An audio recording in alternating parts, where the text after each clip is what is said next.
Hello, everyone. Morgan Baker here.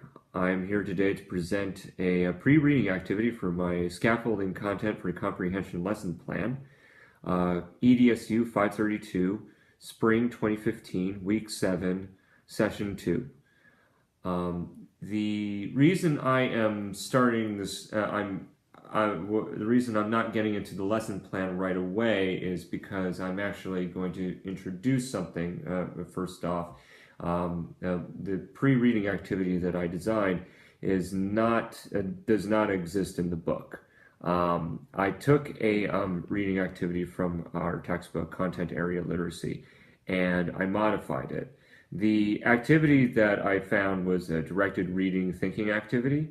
And so what I did was as I said, I modified it, and I did it in a way that I thought would encourage engagement and also help to expand literary concepts, or not just literary concepts, but also literary vocabulary, literature vocabulary. And so what the activity that I came up with, it was sort of based on the Socratic dialogue as well as the directed reading thinking activity.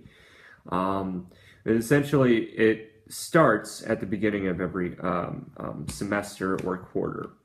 What I intend to do in the classroom situation is to assign each student a partner. So everyone gets a partner. And what you do with your partner is there to help you solve what I call lit mysteries or literature mysteries. And literature mysteries are are always either pre-reading activities or things that come in between major either the reading of major texts or journeying down into a major project. So the reason they're called literary mysteries or literature mysteries is because it's a bit of a role-playing game where one person plays the thesis character, and one person plays the antithesis character. So a thesis character would be somebody like in popular culture that would be like Sherlock Holmes or Mulder or Riggs if you want to go Lethal Weapon. And the antithesis is somebody like Dr. Watson or Scully. You see where I'm going with this. One person is the out of the box thinker, something of someone with a creative vision as to how events will unfold, and the other person is the skeptical, grounded, level-headed one. And what the idea is that I present a concept to the students, and then the students will then try and figure out what their answer is together.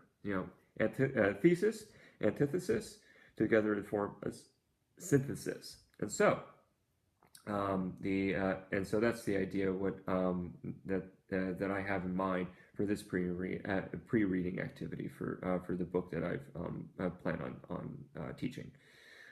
So in this in the lit mystery formula, the students are allowed to use they're supposed to solve a mystery. Now that's not actually doesn't mean actually solving it, but all they are is just arguing for a specific point together. And so one person, the thesis is supposed to basically say what is actually going to take is supposed to create the context by which then to start the argument. Now, in a real life classroom situation, at the end of the quarter and at the beginning of a new quarter or new semester, whatever the case may be, partners would actually change. Everyone gets a new partner, and then also the roles switch. So whoever was the thesis detective is now the antithesis detective in the pairings.